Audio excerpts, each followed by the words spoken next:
করবা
মরবা মরবা এদিক দিয়ে তাহলে মরবা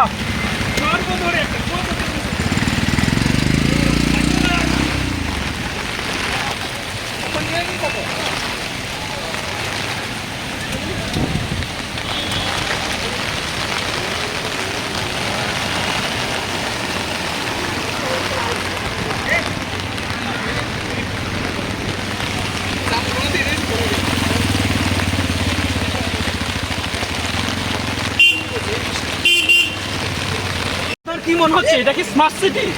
এই কি সরকারের নমুনা? আগরতলাবাসীর কি মনে হয় এটা কি স্মার্ট সিটি? দেখছেন হাজার হাজার দোকানপাট যেভাবে জলের নিচে, হ্যাঁ, এটা থেকে বোঝা যায় না এটা স্মার্ট সিটি মনে হয় আমার। আপনার কি মনে হয়? আপনি তো দেখতে পাচ্ছেন না হাঁটু পর্যন্ত। না, সরকার তো বলছে এটা স্মার্ট সিটি, এটা আরে উন্নয়ন, ডাবল ইঞ্জিনের সরকার। এটা তো ডাবল ইঞ্জিন ট্রিপল সরকার। ট্রিপল সরকারের নমুনাই তো বোঝা যাচ্ছে আজকে আগরতলাবাসী হাঁটু পর্যন্ত জল। আপনারাই তো দেখতে পাচ্ছেন, কি আর বলেন না, আপনারা তো দেখতে পাচ্ছেন আমাদের ত্রিপুরা রাজ্যের ট্রিপল সরকারের নমুনা, হাঁটু পর্যন্ত জল। যে পরিমাণে গাড়িগুলো জাম লেগেছে এটাকে কি ভাবা যায়? আসলে এই ট্রিপল সরকারের নমুনার জন্য আজকে শহরবাসী যেভাবে ভুগতেছে তার জন্য আমি আগরতলা শহরবাসীর কাছে এটুকু অনুরোধ করবো, আপনারা এর প্রতিবাদ করুন এবং সরকারকে যাতে সরকারের প্রতি যাতে মানুষের বিক্ষোভটা যাতে তৈরি করা যায় সেজন্য আমি আগরতলা শহরবাসীর কাছে এটা অনুরোধ রাখবো যে ট্রিপল সরকারের যে নমুনা, যে হাঁটু পর্যন্ত যে জল এবং মানুষের যেভাবে ভুগছে তার জন্য আমি শহরবাসীর কাছে অনুরোধ রাখবো আপনারা এটার বিরুদ্ধে সোচ্চার হওয়ার জন্য।